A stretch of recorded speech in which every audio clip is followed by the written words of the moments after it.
Hello friends, welcome to Sangeetha's food gallery in Tamil.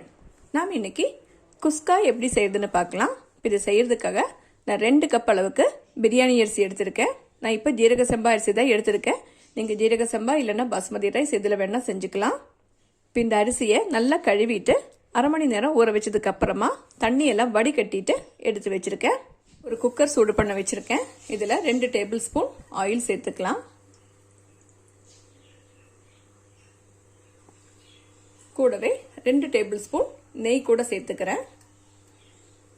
உங்களுக்கு நெய் வேண்டாம்னா ஆயில் மட்டும் சேர்த்துக்கோங்க.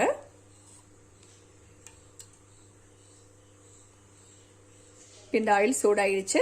இதுல 2 துண்டு பட்டை, 5 கிராம்பு, 5 ஏலக்காய், ஒரு அன்னாச்சி பூ, கொஞ்சமா கல்பாசி, கூடவே 2 பிரியாணி இலை கூட சேர்த்துக்கிறேன்.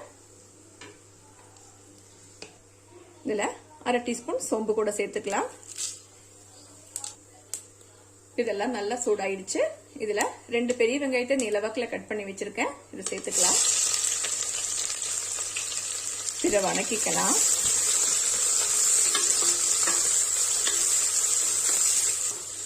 இந்த வெங்காயம் எல்லாம் லைட்டாக வதங்கி இருக்கு. இதில் 3 பச்சை மிளகாய் கட் பண்ண அதை சேர்த்துக்கிறேன்.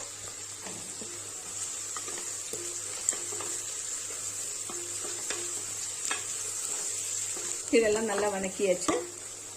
இதில் 1.5 டேபிள் ஸ்பூன் அளவுக்கு இஞ்சி பூண்டு பேஸ்ட் சேர்த்துக்கலாம். இதை வணக்கிக்கலாம்.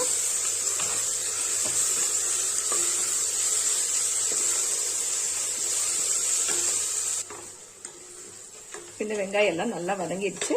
2 தக்காளி பழத்தை கட் பண்ணி வச்சிருக்கேன். இதை சேர்த்துக்கலாம். இதையே சேர்த்து வணக்கிக்கலாம்.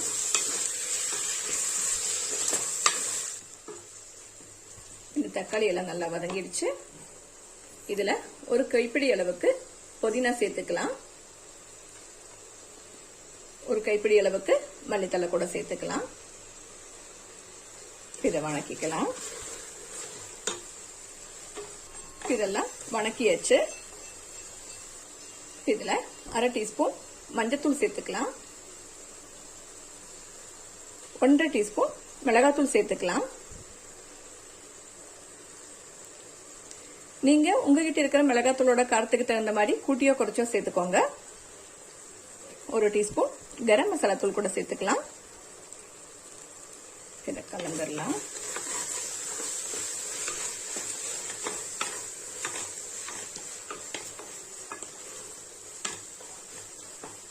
இதெல்லாம் கலந்தாச்சு. இதுல 2 டேபிள் ஸ்பூன் அளவுக்கு தயிர் சேர்த்துக்கலாம்.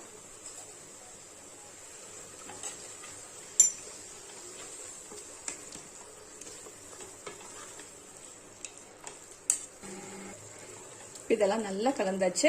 இப்போ இதுல தண்ணி சேர்த்துக்கலாம். நான் இப்ப 2 கப் அளவுக்கு அரிசி எடுத்திருக்கேன். 2 கப் அரிசிக்கு 3 கப் தண்ணி சேர்த்துக்கிறேன்.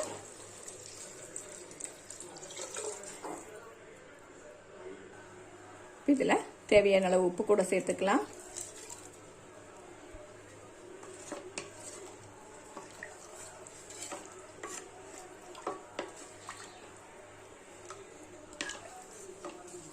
இது நல்லா கலந்தாச்சு. இதை கொதிக்க விட்டுடலாம். இப்போ பாருங்க, இந்த தண்ணி எல்லாம் நல்லா கொதிச்சிருச்சு. இப்போ நாம இதுல அரிசி சேர்த்துக்கலாம்.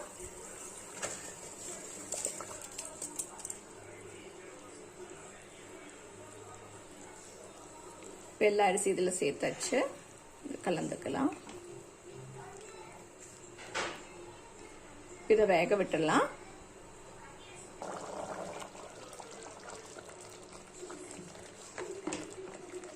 இப்போ பாருங்க, இதில் இருக்கிற தண்ணி எல்லாம் வத்திடுச்சு.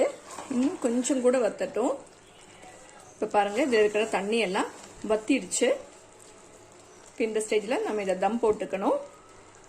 பழைய தோசை தவாவை சூடு பண்ண வச்சிருக்கேன். அடுப்பை நல்லா சிம் பண்ணி வச்சுக்கணும். இதுக்கு மேலே இந்த குக்கரை வச்சிடலாம்.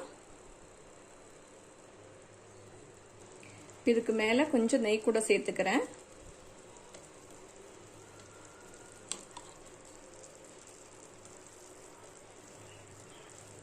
இதை மூடி வச்சிடலாம்.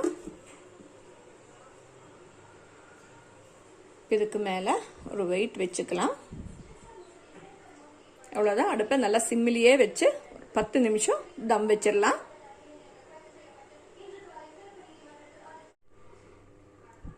இப்போ 10 நிமிஷம் தம் போட்டதுக்கு அப்புறமா அடுப்பை ஆஃப் பண்ணி வச்சிருக்கேன். இதை ஓப்பன் பண்ணி பார்த்துக்கலாம். அவ்வளோதான், குஸ்கா ரெடி ஆயிடுச்சு. இதை மெதுவாக கலந்துக்கலாம்.